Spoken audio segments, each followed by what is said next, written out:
Benjamin. Hey, how are you doing, Aaron? I'm doing very well, thank you, sir. How about yourself? Good, thank you. Good. Very good. I don't think I've ever asked. I just called you Benjamin, I think, for the very first time in my life. Is it Ben or Benjamin? What is our preference? It's funny if we're getting on a recording or a client call, everybody goes back to Benjamin. And I think that the comfort is from reading it on the screen, right? So I typically go by Ben, but I'm comfortable with either. Okay, maybe we'll just mix it up. I've got one of my best mates is called Jim, but when he's being serious, or if his parents are talking to him, or if he's talking about work, everyone calls him James. So we still take the mick out of him. But thank you for being on. Thank you for taking the time. You are speaking to us all the way from Austin today, right? That's correct. Austin, Texas. Very good indeed. And it's been a long time coming. You and I have had a couple of conversations pre this, but we are very much going into this pretty blind. We tend to end up organically in some good conversations, or at least we have up to this point. So hopefully we can record today some good snippets around your experience in this world, some of the tech startup and scale up space, how to scale technology teams, some of the challenges with that and your journey. And I'm sure we'll try not to talk too much about Baldur's Gate, but who knows? maybe on another podcast. So for those who are new, Leadership Unplugged is a podcast that's been going a little while now. I speak to people like Ben who are, either C-suite or VPs or heads of, generally within the technology space, to try and shine some insight, if you like, onto what the tech space is doing at the moment and what it might look like moving forward. Some of the challenges that I think leaders are having within the space, and also for those who are maybe thinking of moving into leadership positions or managerial positions, and the reality of what that looks like and how you can get there and what people's journeys look like moving into that space. So Ben, you are the VP of Engineering at Stova, a very successful company doing really well. Love to hear more about that in a bit, but let's start off as we mean to go on. Should we do a little bit of you and your background and sort of how you started out on this journey and how you've got to where you are now? Yeah. So where would I begin with that? I think that it's fair to say that I've always had a keen interest in technology, right? Started from a young age. I was programming without even really realizing that what I was doing was like programming or software development or anything like that. I started where I think a lot of people have, just having a passion for, electronics, video games, things of that nature. And really through that journey of kind of tinkering with things and taking them apart, I got myself into the world of software development. I actually, early on in my career, I had a startup, but essentially it was just my own shop doing IT consulting and typical like IT desktop repair sort of stuff, and transitioned that into building websites and software applications. And I reached a point where while I was successful in that venture, I also reached a point where I thought to myself, I'd really love to know, as a technology leader, how do you really scale this, right? I've always had sort of that entrepreneurial spirit or mindset, which I think a lot of people share these days. And I thought to myself, okay, so I need to see how, a real company does this, right? And I need to get embedded with a team and see how do you staff it, right? What are all of the different positions? What are the roles, the responsibilities? How do you really grow something like that? And so I ended up interviewing with, a handful of companies. Funny enough, I had actually never been to Austin, Texas prior to the point, but I ended up getting flown out and having an interview with a company. And I thought to myself, Austin seems like it's got at that point, it wasn't nearly as big as it is now, but it seemed like it had a, tech startup scene, excuse me, that was really growing. So I ended up moving to Austin, ended up getting a position as a, software engineer and basically working my way up through the team, got into management, and then started, scaling teams, really started seeing the patterns there, worked with some really talented and incredible people, and just had that, that opportunity basically by just saying yes to, both the opportunities and the challenges as they presented themselves, right? And just going into it. Was that very intentional then? Like you were aiming to figure out how a company operates and how you scale it, and like that's why you went into it with that intention in the back of your mind, or were you just kind of rolling through the motions and working your way up to a company? So I will say that I definitely started out with the intention of figuring out, okay, how do you stay like scale a company? How do you build teams? How do you equip people for success, to ultimately have, an organization that's successful, right? I'll say that I definitely entered into it that way. I think that throughout the journey and the process, I just became so entrenched in the organizations that I was in that it felt like my focus really changed at that point to, okay, now it's less about how do I, take these learnings and apply them to my own business or my own venture. And now it was more about, okay, how do I, help the teams? How do I develop the product? How do I help the customers that I'm working with today? And so it very much, my focus changed over time. Just by spending so much time working on it, you become like, I guess obsessed with it in a way. Would you say that those are two distinct mindsets or skill sets to have then? Because it sounds like you started by being a tinkerer and enjoying technology and figuring stuff out, as many good software and tech people do. And then there's a separate bit going, but I want to understand how to scale and build a company properly. I'm trying to think now, if I was thinking that I might want to be an entrepreneur or I might want to think about growing a company, do you intrinsically need to have that fire of you've got to want the desire to do the business bit as well as the tech bit? Does that make sense? Yeah. So that's an interesting question. I think that there's also a good amount of like healthy debate around this. So from what I have read and from discussions I've had with folks, it really feels like a lot of folks would suggest sort of a combination of having a technical co-founder, along with someone who's really like the sales and the sort of people person, right, within that group. They're not mutually exclusive. You absolutely can have both skill sets, right, in your arsenal. It's just typically, you have to divide your time, right? And so someone who's leaning into the tech every day is probably going to do a bit better than somebody who's having to split their time between, sales and having to be market facing, and how are we going to, really get out there and put our best foot forward, versus being in the code all day. So I think that the thing that sets apart in my career, what I have seen, the thing that sets apart really successful technology leaders is definitely that combination of having the technology know-how, but then also the business acumen on top of it. Like, you need to understand your industry. You need to understand just the basics, right?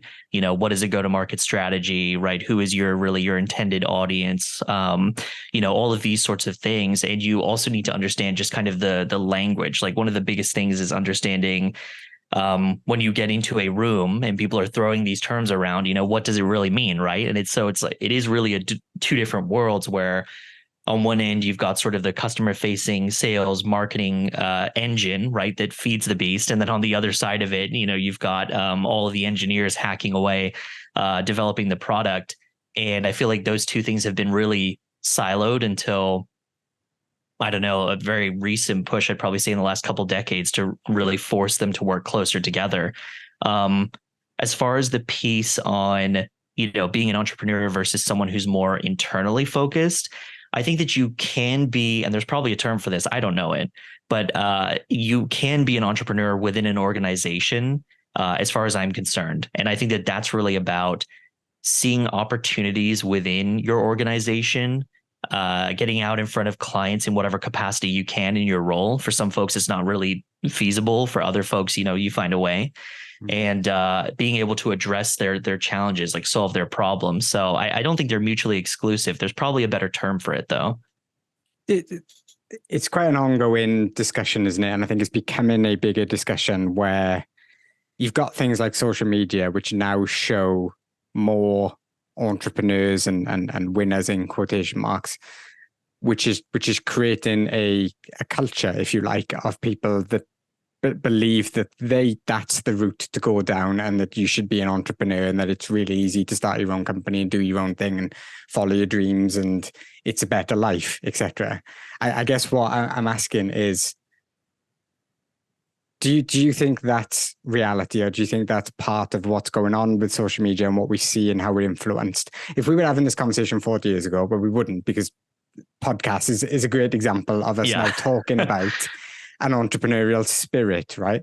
But like an entrepreneur was a mythic thing back then, and it feels like it's becoming more normalized now. And I'm always just trying to figure out whether that's a good thing or whether it's, is it potentially a bad thing? Because if you're not intrinsically that way, you can't be that way, and you shouldn't worry about not being that way. So I think that from my approach, or the way that I think about this, is I wouldn't necessarily make a judgment call on whether it's good or bad to be, or to want to be an entrepreneur. I definitely think that, to your point, there really is this overwhelming emphasis right now on, being an entrepreneur and being, looking some sort of way, right, or acting some sort of way. But I think that the reality of it is that it at times can be very, very, very challenging. I would say actually the majority of the time it's probably more challenging than it looks like on the surface to run your own company. And I have a very limited, experience in that area, right? So I've had, at this point now, 3 LLCs, but 2 of them were really more solo ventures. And so I would just say that, even just doing that, I found that very challenging. And I would also say that I think it's difficult on both sides. I think it's difficult to be an entrepreneur, to carve out your own path and to have that, an organization that ultimately you're responsible for. And I think it's challenging to be an employee of an organization. At the end of the day, we all have people that we have to serve and have to take care of and, deliver value to. I don't think that, one path or the other is inherently more valuable necessarily. I think it's more about what aligns with your interests, what is going to keep you motivated. I think a lot of people who are kind of driven into the hype cycle of entrepreneurism end up washing out because, they didn't find the right fit, right? Like they didn't go after the right market, or their product didn't fit that market, or, they realized like, hey, I actually need the stability of the 9 to 5, right? Or what have you. There's all these different reasons they couldn't get funding, right? It goes on and on and on. I think what's good that we're seeing is, particularly with like generative AI, but also just technology as a, overall, right, that the barrier to entry is so much lower. I mean, you can really, you could start an organization today. It would probably take you 3 days to get the paperwork for your S Corp or your LLC, right? And then, of course, you would have to look into the tax implications and everything else. But you really could start an entity with very low friction, particularly in the United States. And so I think that that's just creating more space for folks to be successful and have those opportunities. Whether or not they want to capitalize on that is, it's their own business and their own journey. I hope that made sense.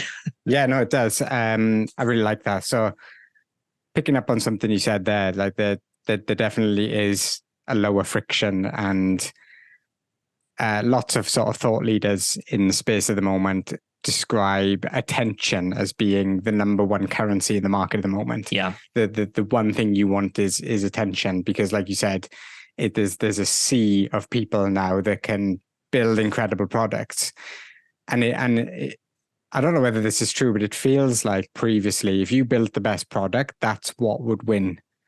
Whereas now it feels very much like you could have the best product in the world, but if nobody knows about it, then nothing's going to happen. And there's obviously a sweet spot there. Like you're going to have a good product and something of value to customers that people want. So that obviously still exists, but there's like this entire other paradigm of understanding when it comes to attention. And so if we think of the startup space and there being lower friction and money being thrown, well, less money being thrown around now, but still lots of money being thrown around by VCs, etc. What would be your thing now if you went, right, I'm going to do a new thing? Like, what would you be most concerned about? What do you think is going to be the number one obstacle that you'd be trying to get ahead of before anything else? Wow. Sorry. So the number one obstacle or the space I'd be looking at? No. So if you, let's assume it was in some sort of tech space in your sweet spot, building a software product, for example, the question would be, if you were going to do that next week, what would you be going in your head? I need to get ahead of this problem that I know is going to be my biggest problem. Okay.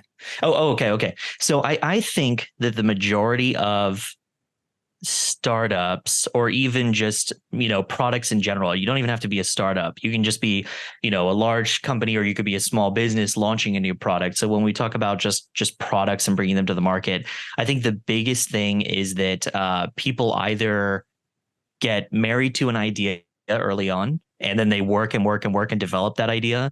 And then by the time that they ship it, they don't actually know whether or not that the market's going to receive that well. And if it's a wanted item, right? Does it solve an actual problem that they're having?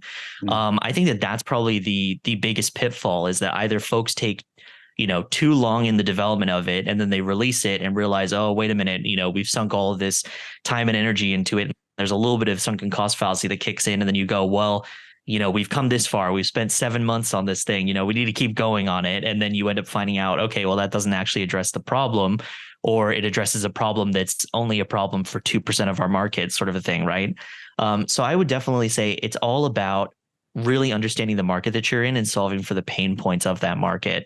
That would be the thing that I would be most concerned about. So if I was, building a new product, and as an engineer, that's really where my mind would be going is there a way that I could shortcut the build process by using some tools that are already out there, right? Does it have to be something that's homegrown that I've built myself in-house, or can it be something where, it's a combination of like a form builder that's already out there? It's a couple of open source packages, just to get me going, right? And I've even seen a lot of startups that are successful just going off of like WordPress sites, right? Not that this is a sponsorship for WordPress, but they'll build like a simple WordPress site. They'll put a couple of plugins on it, and they'll see if there's that interest there. And I think really that's the way to go, because my concern would be, am I going to sink 10 months into building, or 6 months or whatever the number is, into building an MVP, to find out I'm not actually solving anybody's problem, right? And at that point, the market's moved on and they're doing bigger and better things, and now I'm sitting here with a product I can't move. So that would definitely be my concern. So if you extend that thought then into how you would pretend, let's say you got over that first hurdle and you knew it was the right market fit, etc. How do you counter, or would you then be thinking of the horrible phrase of technical debt? Because you're right in that you're only going to have so much money at the start as well. So you might not be able to build the best solution because you might not have the money and or resource to be able to build it. Plus you want something which has got a quick iteration on it and feedback loop, isn't it, from the market? But at what point do you then go, right, guys, we need to slow down here, because if we carry on like this, the technical debt is going to be insurmountable and we can't come back from that? I think the largest thing in that area is it's really about your mindset when you adopt the tooling. So from the outset, I would start thinking about, what are the options to actually get my data out of this, right? So with whatever tool or product or service I'm leveraging, I would be thinking already in the beginning about, how am I going to take this data out of this system? A lot of times when I approach things, or when we're, analyzing a new piece of technology, or we're thinking about, okay, how do we implement this? I think about, how agnostic is this technology, or how easy is it for me to remove my data from it? Because ultimately I build in, and I coach the engineers to think about this as well. You're always building with sort of that notion of obsolescency in mind already, because you are thinking, okay, we're going to reach a point where we're going to find this is no longer getting patched, right? And then we have to scramble at that point. Or we're going to find, okay, it's suitable, but it's very expensive to scale this thing, right? You're going to hit some limitation with that. So I think the big thing is just focusing on, can I easily get my data out of this system in a format that can actually be fed into other systems? Because as long as you can do that, you typically can, move into just like maybe a competitor system or an open source system, or you can find some way, sort of out of that environment. So that would be one piece. I think that the other piece of it is, with technical debt, you really focus on, and it's probably a bit of a no-brainer, but you really focus on the pain points of your customers. So for instance, if I'm using something and there's no major security issues with it, and it's just humming along, but I sit there and look at it and I go, yeah, it is a bit antiquated.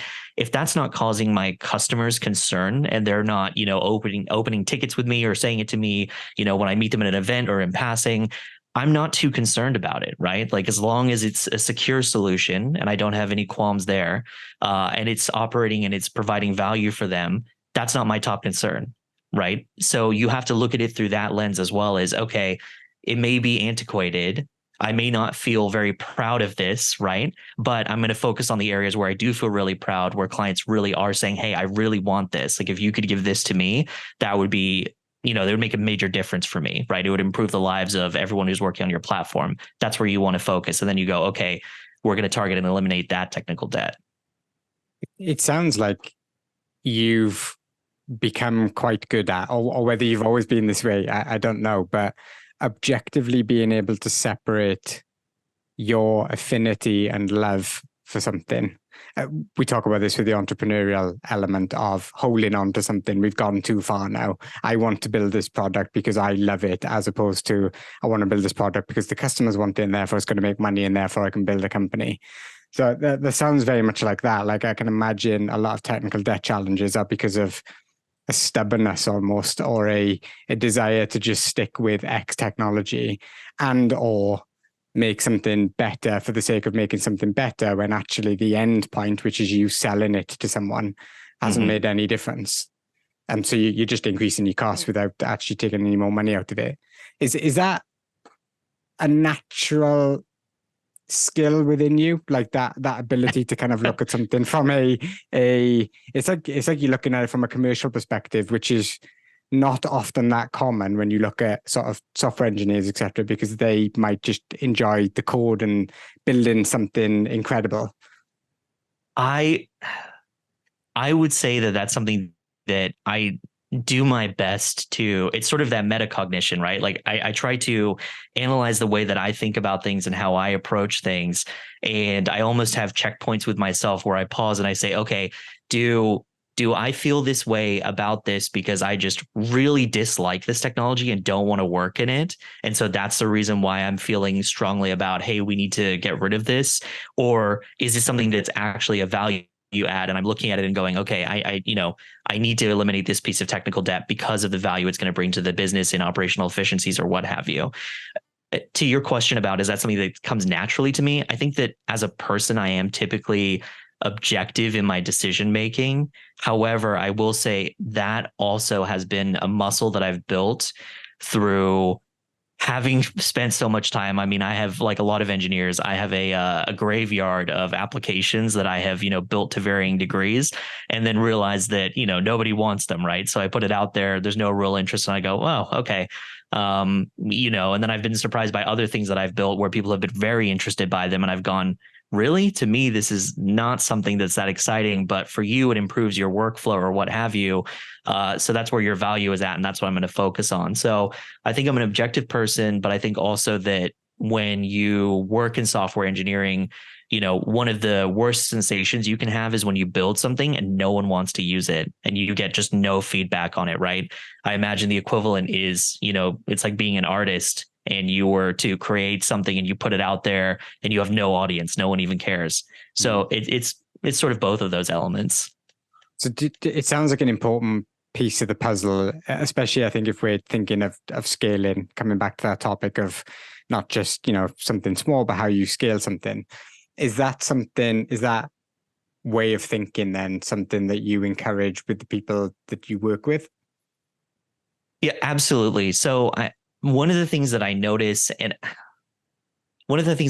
with engineering teams, and I think it's challenging because they are typically not very market facing, is usually they just get handed the requirements, right? They get handed their user stories, their specifications, like the acceptance criteria, and then they go and they run with it from there, but they may not actually understand the full scope of what it is they're building. Why does this feature even really matter? Like, I get that it matters because I have a deadline of next Friday. And so I'm frantically, working on this, and it may be some late evenings if I run into an issue, but ultimately, what does this really matter to the customer? And so one of the things that I have tried to focus on in the past with my engineering teams is when you onboard them, because onboarding is really key, You sit them down and you have, the diagrams and everything, but you walk them through how do your solutions connect to each other if you have multiple solutions. You walk them through, who's the intended audience for this solution.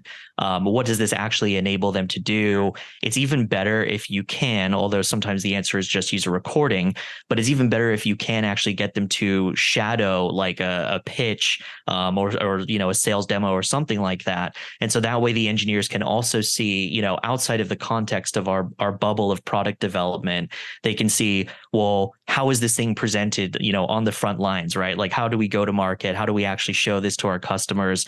And in those conversations, what is it that the customers are actually interested in? And it's a balance too, because you can't have engineers are obviously expensive resources, right? You can't have engineers just sitting on sales calls all day, but just giving them exposure to one or two of them, I think is really valuable. And then something that we typically try to do at Stova is we'll send our technologists on site so that they have an opportunity to see, how do the different products interact with one another? What is a live event really like? And so, they'll be provisioning phones or manning a kiosk, or they'll be dealing with, printing badges and distributing them, or they'll be seeing, the behind the scenes of how a keynote gets set up or something like that. But it's all those touch points that just allow them to better understand, okay, what role am I playing? And ultimately, where does that end up? And one of the cool things, I'm going on a bit of a tangent, but one of the cool things about working in the events industry is, you'll be sitting there and you've been working hard for, it could be weeks, could be months on some new piece of functionality for an event. And then you actually get to see people interact with and use the event, and you get to see, I'll have like Twitter or Facebook or something open, and I will get to see folks actually going on the convention floor, and I can see them, at the Stova booth or at one of our customers' booths, or they're watching the keynote, and they're taking pictures and things. And it's really interesting to be able to see the direct outcome of your work, and then to be able to share that with your team. And just say, hey, everyone is responsible for this success, right? So when you see this is a direct manifestation of your efforts. I think that that's something really unique to events, which is always, a really awesome opportunity just to point out to folks, hey, this is the value you add. Yeah, I can imagine. I'm not a software engineer. I've recruited in the space for a long time, but I did some coding in Pascal when I was in college, many moons ago. But I imagine it's intangible sometimes, isn't it? Because you're writing code on a screen, and there's a number of steps to the end point where a consumer is actually using the thing that you're writing on the code. So I guess pulling those two things together to be like, this is why you're doing this, to put a smile on this person's face or whatever it might be. Do you think part of that is, the rise of sort of product management within software? That still feels relatively new to me in the tech space, and people are still trying to figure out what a product manager is and the importance of that. But with that has come this idea that software engineers should have a product hat on. When they code in not just to create wonderful features that they go, that's incredible code, but actually features that benefit the consumer. So it sounds like you're saying that everybody in the company should be thinking that way and thinking of a customer focus. Yeah, I am. So yes, I'm firmly in the camp of everybody should have their product hat on. So that doesn't mean that everybody is the product manager, because obviously there's a role for that and responsibilities with that for a reason. And we have folks who are designated and have like the expertise in that area. But I would say that if organizations are really, product focused, and if they're focusing on that customer feedback, I do think that those are the organizations that are most successful. I think it really does come down to, one, understanding the market you're in, but then two, soliciting that feedback.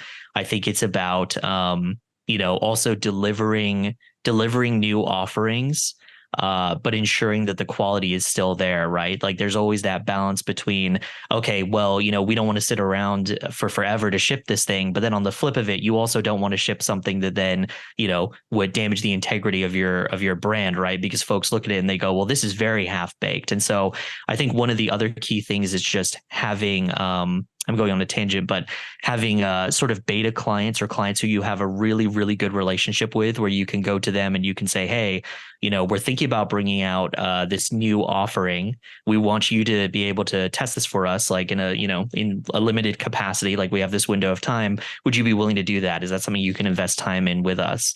And I think that really fosters even stronger relationships with your customers, because they're looking at that and they're saying, okay, so you've invited me to have this opportunity. You clearly want my feedback because you're inviting me directly. And it's an opportunity for you to create more value and weed out, okay, we put this in front of customers and they didn't get it, right? And it wasn't that they didn't get it because they couldn't conceptualize it. They just looked at it and went, how on earth does this tie into what I'm doing?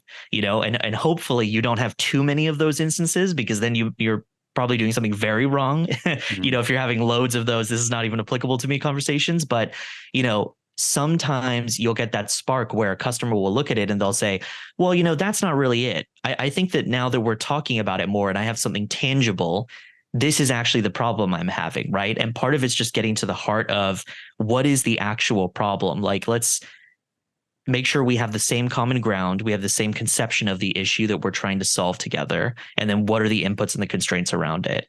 But that wasn't even the question. So back to the question, yes, I think that everybody should have their product hat on, and they should be focusing on, how do we improve our solutions? And folks should feel comfortable, regardless of what their title is or where they're sitting in the organization, what team they're on, stuff like that. They should feel comfortable offering that feedback. And oftentimes we do have folks internally who are really passionate, like at Stova, about the event industry, and they'll provide feedback on, our product. So they'll say, hey, I was at this event, and one of the things that I noticed was that, people were struggling with this, right? And they'll say, I think this would be a really good opportunity for us to enhance the user experience, or there's just too many steps. I don't want to go through 7 steps to set something up or provision something. So, it may not be intuitive at first. You may say like, oh, do we want all these fields on one page? And they go, yeah, that's what people want, and we should templatize it, right? And you go, oh, okay, all right, that makes sense to me. And you start doing those things, and you're, making changes that seem small, but in reality, you've sourced that from somewhere else in your organization, and then you end up just getting all that operational efficiency out of it. So, yeah, I think it's really key to source both, within as well as externally. I'm going to play devil's advocate here. So when it comes to allowing people open dialogue and open forum and input on things that are outside of their remit, how do you constrain? How do you constrain that? How do you manage that so much that you don't have people just, like you said, going off and creating such an open dialogue culture that they never get the job done that is their remit? Well, there's so many. That really depends, right? So that's a challenge, because that's going to take coordination, and that's going to take a culture. I think that takes a culture of your organization. Part of that is also just the process. So I feel like if folks understand sort of the constraints within their working or the expectations that are set up there, I think that they'll still be successful in that open culture and be able to, provide additional insights without going, all over the place, right? Or forgetting what their day job is. I think it's a healthy balance. And part of that is really all comes down to, in my opinion, like the strength of, your culture, and then also your product management group. So have they set up a process where they can take feedback, internally and externally, and they can distill that information down. They can check it against, okay, these are, asks that other clients have had, or, hey, we think we're going to see X operational efficiency from this, or we think this, Y revenue opportunity tied to this, that sort of a thing. And really, they should help act as sort of the filter and the distillation process, and they should help to kind of create and cultivate those ideas and manage the backlog and all of these things. So it's a balance. I think it's really a balance, right? I mean, if you've got, also separately, that's just kind of a managerial, performance management piece. If you've got someone over here and they're just, twiddling their thumbs and thinking up cool ideas all day, but it's like, hey, I need you to hit quota. You should really be out there selling things. It's like, well, maybe, that's a parallel move in the organization or something. maybe they're not in the right role, or maybe it's just like a sort of a level set of, hey, we really appreciate your ideas. We do need you to also be doing this. And so there's, product office hours is like an idea that I think is really helpful, right? So you have product updates where the product team is more broadcasting to folks, hey, these are the improvements, the changes, and here's what's on the roadmap and our progress towards those objectives. But then also there's an office hours where you can go to product and say, well, I was on the phone with such and such client, or, I met them in person, and they were really asking me about this feature that's been in the backlog for 2 years now, right? And they're surfacing this again as saying this is more relevant than ever. And then you start piecing it together and what's the trend line there. So yeah, I think it comes down to having a strong product group, and then also having a company culture that enables and encourages that feedback, but at the same time isn't just, hey, let's all sit on the phone for hours, trying to think up product ideas, but not actually executing. Where does company culture start in your opinion, and how do you create and maintain it? Oh, and you're asking the technology guy about culture. Is well, No. fair. Is it important to you? Because it sounds like it is very important to you based on everything you said. So, how do you foster it?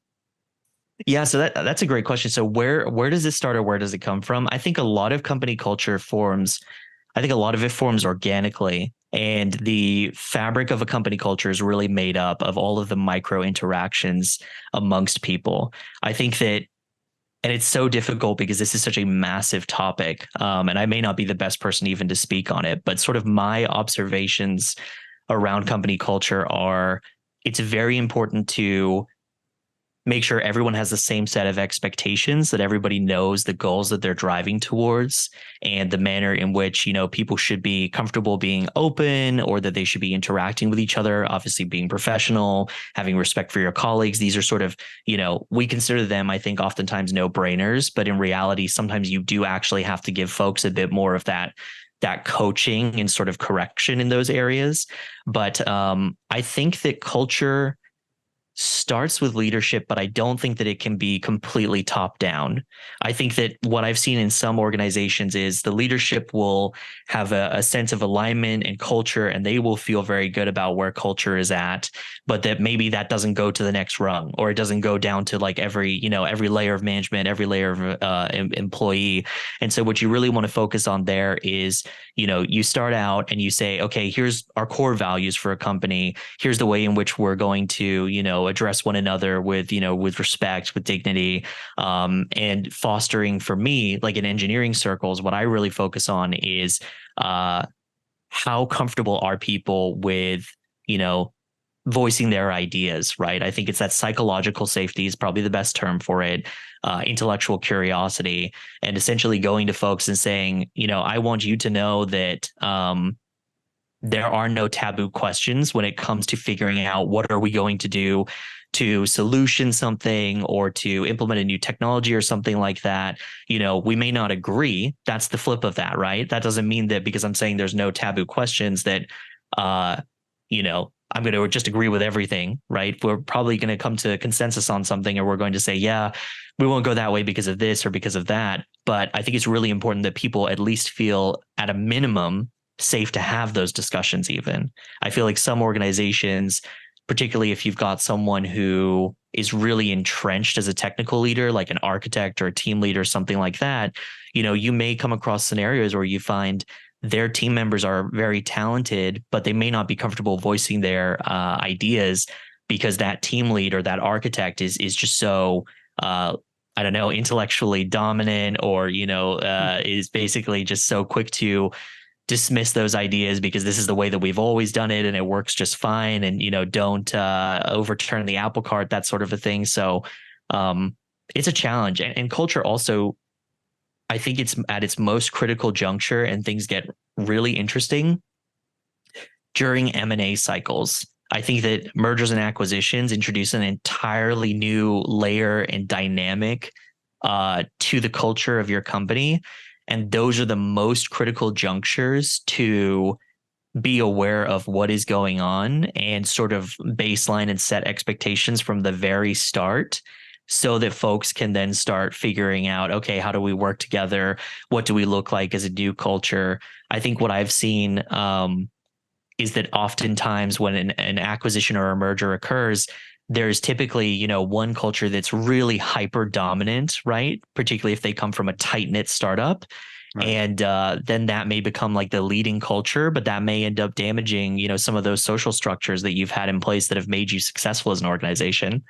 Culture is probably one of the most difficult things to solve because just inherently, it is down to the people, right? It's all about the people. This isn't fixing bugs in software, which is probably where I'd feel more comfortable. But yeah, it's an interesting challenge.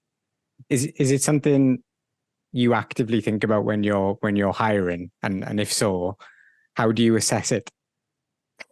Definitely something we think about while hiring. So one of the things that I typically do is, I would ask all the standard questions, and also it's dependent on where you are as a technical manager or leader in the interview process, and also what type of a role you're recruiting for. So if you're recruiting for, an associate level engineer, you're probably going to focus maybe a bit more on like the soft skills, because that's really, you're not anticipating that they're going to be able to answer questions that someone who's been 7 years developing in a certain technology is going to be able to answer, right? They're not going to be able to grasp that.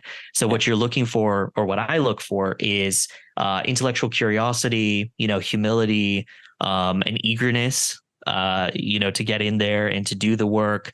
I like folks who ask, questions during the interview. I think that's become sort of a cliche to say, hey, when you prep for an interview, be sure you go in to ask questions. But the reality is still many, many, many candidates. And I've interviewed quite a few software engineers, DevOps, quality assurance engineers, you name it, don't ask any questions. And so I found that really interesting, is just, you want to show that you are interested, you are curious about the position. Even it doesn't even have to be something about what products, that we're selling or anything really specific to the company, but just ask me about what's the day in the life of this position like. That's a really good question that's going to tell you a lot about what it would be like to actually work in that organization. And it's going to tell me that you're really thinking through the minutia of, okay, I'm going to take on this position. This will be, a place that hopefully you'll be at for quite some time, right? So you really want to make sure that you get it right, and we want to make sure we get it right. So I think part of it is checking to make sure that they're asking questions. I think part of it is, I also like to test, how do you deal with a scenario where it's not your position to fulfill, but it's related to the team that you'd be on. So for instance, if you're interviewing to be a software engineer, I might ask you, okay, so you're a quality assurance engineer, right? And you're coming in to pick up this ticket. What are some of the things that you would do, or that you would be looking for, so that you could test the quality, of this change that's being made and ensure no new defects are being introduced, right? Through that, you may end up telling me as a candidate, oh, well, I'm looking for the acceptance criteria on a ticket, right? I'm looking to see what are the minimum test cases that should be passing, or I'm looking to see if there's any feedback on the ticket for, okay, yeah, I've already encountered this edge condition. I don't think it's an issue because of X, Y, and Z, right?